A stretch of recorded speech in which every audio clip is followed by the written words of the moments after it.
Good afternoon, ladies and gentlemen, and thank you very much for joining into our webinar. So let's kickstart with the presentation. Yeah. So let's just put a few facts together. So if you look at the third quarter and if you look at the profit growth of the portfolio, it was fairly impressive at about 38% YY growth. So in the third quarter, the portfolio actually reported a fairly impressive 38% YY growth in terms of profit. And this is not revenue, this is profit. More importantly, almost two-thirds of the stocks in the portfolio, which is almost 65% of the stocks in the portfolio, reported more than 25% growth in terms of earnings. So that's a fairly sizable number. And this is at a time when essentially the less than 5,000 crore market cap companies have been actually struggling. So if you look at the other two sort of buildings which are smaller in heights, the red building is obviously Micro Marvel portfolio. But if you look at the pink buildings, their heights are very sort of smaller as compared to the red building. And herein what we have done is we have looked at the earnings growth of the 750th company by market cap, which is closer to 5,000 crores. And we've gone up to 1250th company by market cap, where the market cap is closer to 1500 crores. So the buildings in pink represent in all about 500 companies, ranging between 5,000 crore to 1250 crore market cap. So over there, if you look at the earnings growth has been in the range of 9 to 16%. So compared to that, Micro Marvels has actually reported a fairly strong number of closer to about 38%. In fact, for the 9-month FY26 as well, the portfolio has reported an earnings growth of closer to about 16%. So to that extent, the portfolio in a difficult market environment continues to report double-digit earnings growth. So I thought I'll start with a few facts and numbers which will sort of suggest that the portfolio fundamentally continues to be in a very, very good shape. Moving on to the next slide. So this is a very important slide I thought we'll present. If you remember, the average market cap of Microcap is closer to about 2,500 crores.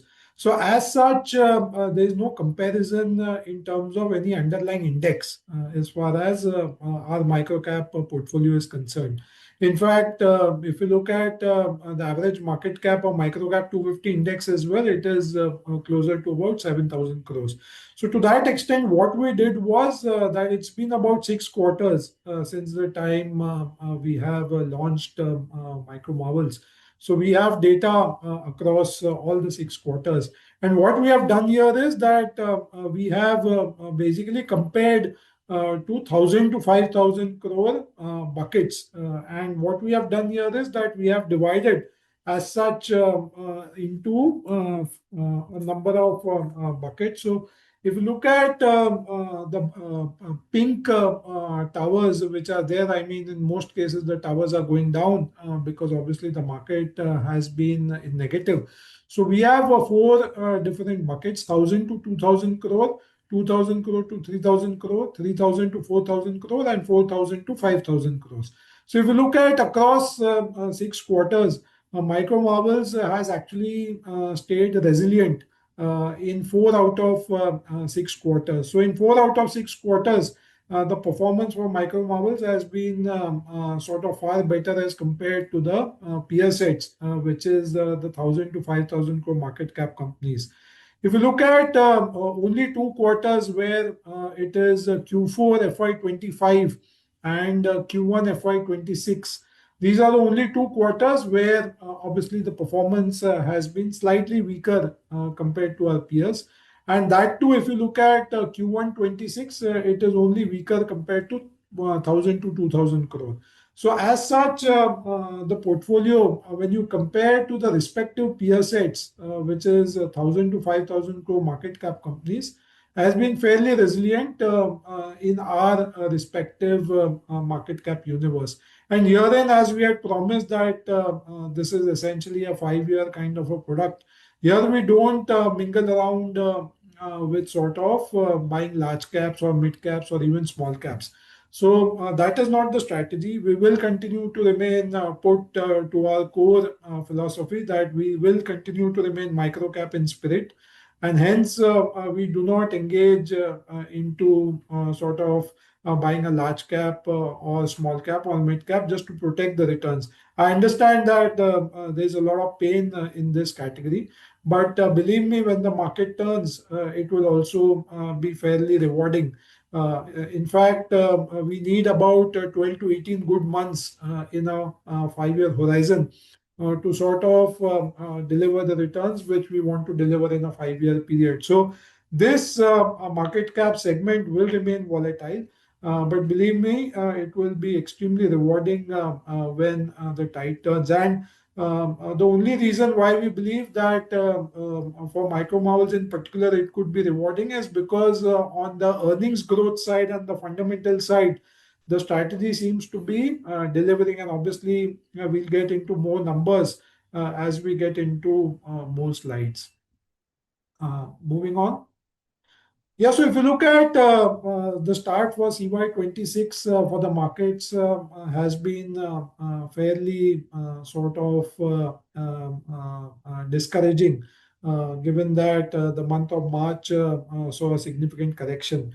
But what has effectively happened is that almost 8 companies from our portfolio, which is roughly about 40% of the portfolio, has started seeing promoters increasing their stakes by buying in the open market. So that is the first encouraging sign. And in fact, most of the promoter buying has actually happened in the month of March. So if you remember, the war between US plus Israel with Iran actually started in the last week of February. And the crude prices as well as the supply chain disruptions were very much visible by the first week of March.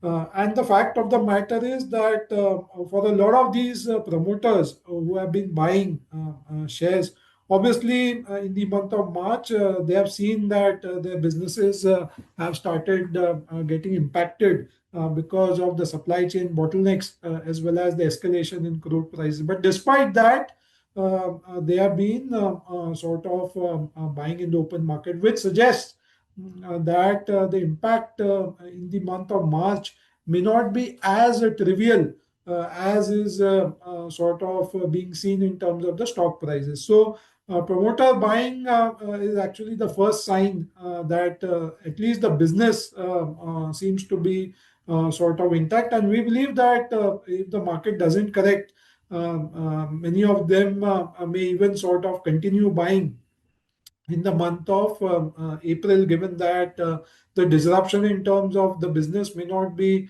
as much as is evident from the correction in stock prices.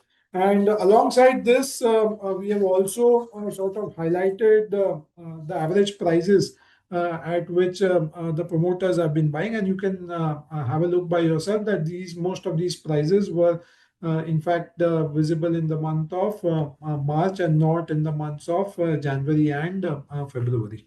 So clearly, the first good sign is that almost 40% of the portfolio companies, the promoters themselves are increasing their skin in the game. Moving on. Yeah, so this is something which I wanted to spend some time.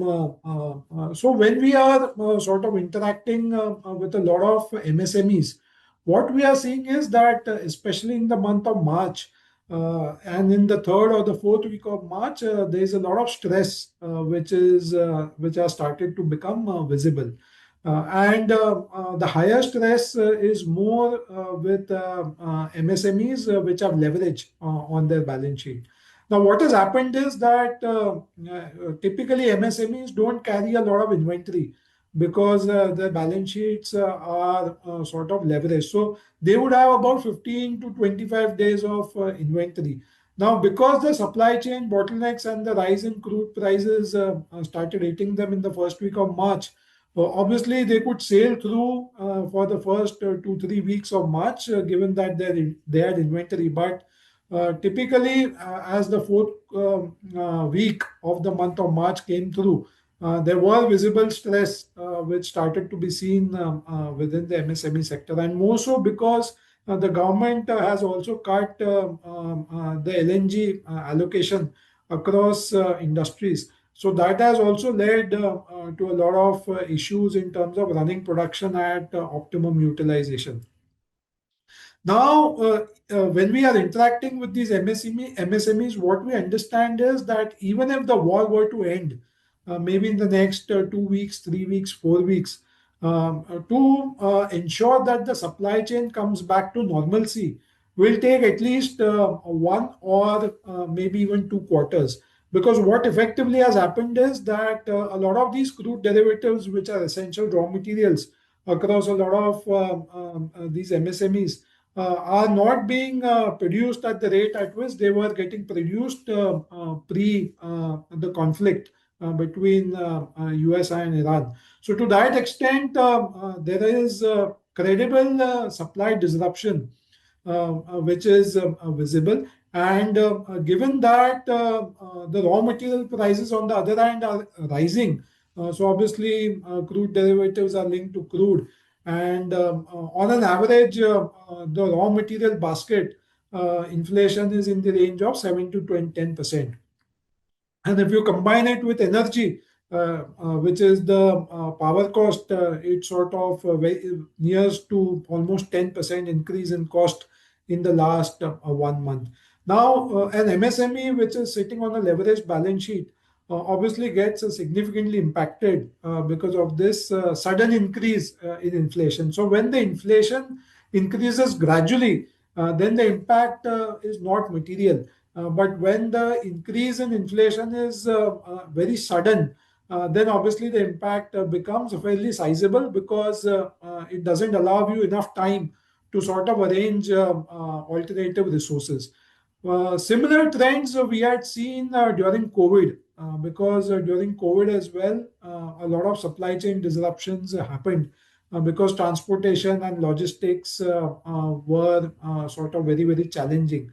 And during these times, a lot of these MSMEs got hit very badly. In fact, the government did come up with a good package in terms of giving moratorium to a lot of these MSMEs in terms of debt repayments, etc., etc.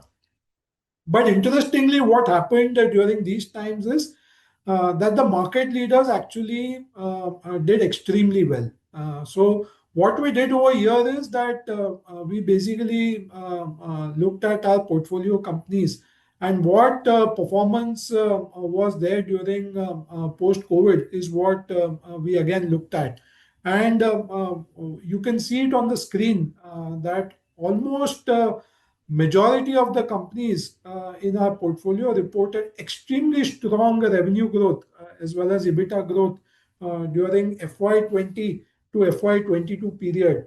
To that extent, clearly what it shows is that during times when there are supply chain bottlenecks, during times when there is a lot of inflation in terms of the raw material basket, there is a lot during times when there is a lot of inflation in the energy basket, the market leaders or the top three players actually thrive during these times.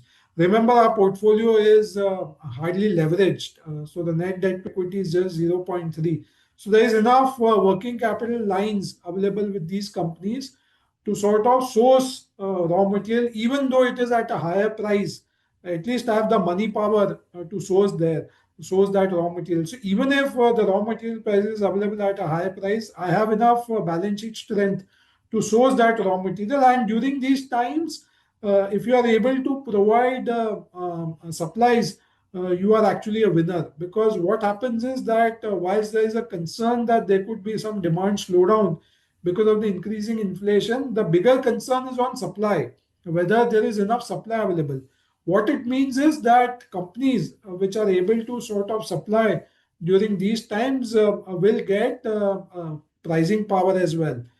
So when we were talking to several of companies in this market cap bucket, majority of them have announced price hikes starting 1st of April. Obviously, in the month of March, it is difficult to announce price hikes because it is a very crucial month, being the most productive month of a financial year. So obviously, during the month of March, price hikes were not awarded. But starting 1st of April, most of the companies have received price increases, and handsome price increases anywhere in the range of 7 to 15%.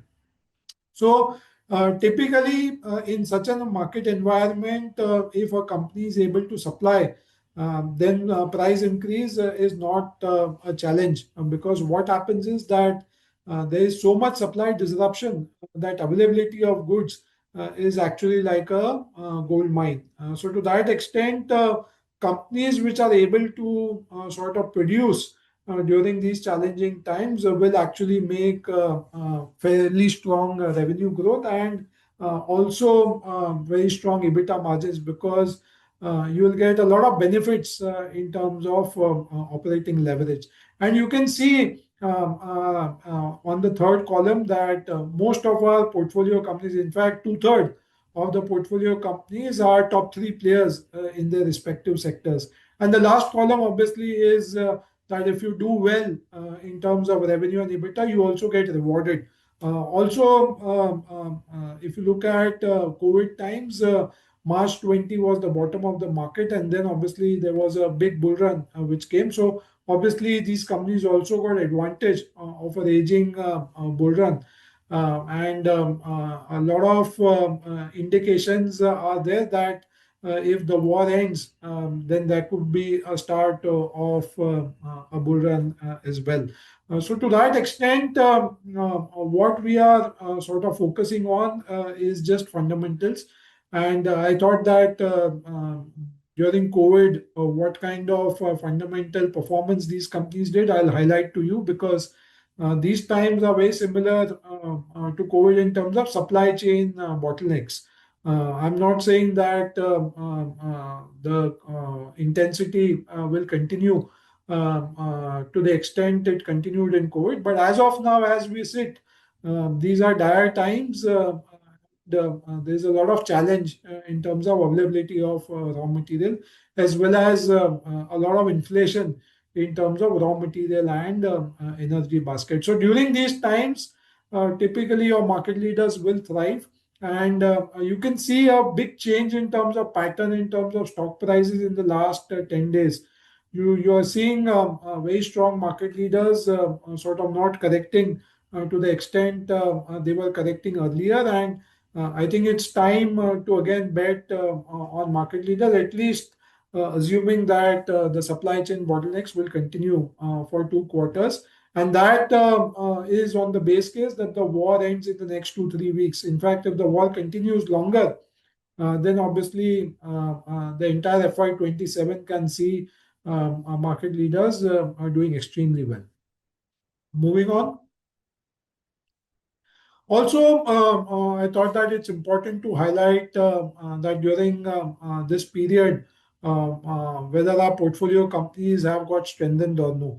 So, if you look at several of our companies have seen a very good hiring as well. So, if you look at team leads for that matter, the very senior person from Titan has become the MD and CEO. So, Suparna Mitra was the head of the fast track business of Titan for almost 17 years. She was instrumental in turning around that business, and now she's become the MD and CEO of Teamly. So there is a sizable talent addition. Alongside that, you have Mr. Vam Krishna, who was the Chief Technology Officer at Axis Mutual Fund, also joining as the Chief Digital Officer of Teamly. So there's a very good talent addition which has happened over there. Ice Make Refrigerator, you can see that the strategy head of Blue Star, who was there with Blue Star for 29 years, has become the CEO, Mr. Srinivas Reddy of Ice Make. Ice Make is not even a 1,500 crore market cap company, but it has seen a very senior person joining from Blue Star and becoming the CEO. In insecticides, after a very, very long time, you see a professional, a very senior professional getting added. So, Mr. Devinder Ray, who was earlier the head of manufacturing operations at PI Industries, has actually come as a chief operating officer. And we believe that this is the first sign of professionalization which is visible. In fact, you will see, according to me, a lot more professionals getting inducted in this company over the next 12 to 15 months. In Bajaj Healthcare, you see that Mr. Shikumar, who was earlier with Glenmark and Alembic, has joined the company. Again, a very small company seeing talent addition, and he's again joined in as a chief operating officer. In Eveready, you see an internal promotion. Mr. Anirban Banerjee, who used to head the battery business, has now become the CEO. Earlier, he was working with Godrej Consumer. And lastly, obviously, Platinum Industries has also seen a very good addition in the form of Mr. Anand Shankar, who's now the business director, and he was earlier working with Honeywell. So, what we're trying to highlight is that smaller companies, when they see talent addition from very large companies, it's a very big positive sign, because effectively what it shows is that not just getting salary, but also wealth creation is something which is now visible in this kind of an era. So people no longer just work for salary, but they also work for the sort of wealth generation. And most of these companies have ESOP programs. And typically, when such kind of talent comes, they don't come for salary, but they come more for sort of ESOPs or similar kind of long-term incentives, which are sort of highlighted whenever a talent jumps from a larger company to a smaller company. And these are good signs, because this shows that these smaller companies are hungry for higher talent, and it's not just a promoter driven company, but also open for hiring senior professionals. So this again gives you credibility that a lot of good talent is joining these companies, which means that if these companies were to become multi-baggers, obviously these are first signs that one needs to have the talent to sort of get to that journey. And we thought that we'll also present this particular slide. Moving on. So obviously, this is the last slide which I thought we'll highlight. So everybody is concerned in terms of whether the valuations are attractive enough or no to sort of enter. So if we look at the TTM PAT growth for the portfolio, it has been almost 14 odd percent in the last 12 months. And these were the months where effectively the universe, which is the small cap universe, was struggling for earnings growth. So FY26 is not a year to be remembered for earnings growth, because a lot of companies have, in fact, reported single digit growth, or in fact, low single digit growth in the small cap universe. In fact, Nifty too has reported just a single digit growth. So in such an environment, to report double-digit growth is sort of credible. The trailing 12-month P of the portfolio is just about 21 times. And this we are talking about trailing, not even forward. In our markets, typically people look at FY28 P, but here then we are just talking about trailing 12 months. So the trailing 12-month P is now at just about 21 times. If we do a trailing peg ratio, generally people talk about 1 year forward peg ratio. But if you look at even a trailing peg ratio is price earnings to growth. It is just at about 1.6. So to that extent, the portfolio is not expensive. As we told earlier as well, the health of the portfolio continues to be fairly strong on the balance sheet side. So the net debt to equity is just about 0.3, and these are times where sort of there will be a big differentiation between the men and the boys. So obviously, during times when situation is tough, your balance sheet actually helps you to sail through because you can take temporary overdraft lines or temporary credit lines and sort of use some leverage to sort of take advantage as compared to your peers and take up market share. And that's where a balance sheet typically helps you. The ROE of the portfolio also continues to be fairly healthy, and herein we've just highlighted the FY25 ROE because the FY26 results are not yet out. But the ROE is also fairly strong at about 14%. The average promoter holding continues to be fairly credible at about 60%. So in a smaller company, if you're looking to enter, it's very important that the promoter also has skin in the game. More importantly, two-thirds of the portfolio companies continue to be top three players in their respective sectors.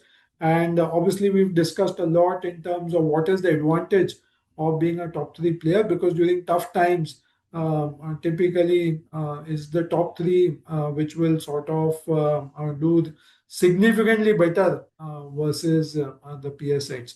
And lastly, even if you would have invested money 5 years back, which is April 21, and if we move from April 21 to March 26, the portfolio still has given a 14% CAGR despite the carnage that we saw in the month of March.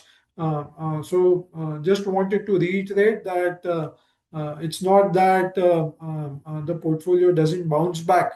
Had the portfolio not done well during the initial period, the CAGR would not have been 14%. So obviously, this is something which we thought that we'll sort of highlight. I mean, to sum up in a sort of a simple one-liner is obviously Durandar is very, very famous in today's times. And if you recollect, I'm sure most of the audiences would have watched that movie. And there's a very good dialogue in that, which Ranveer Singh says that "Ghayal hu, isliye ghatak hu."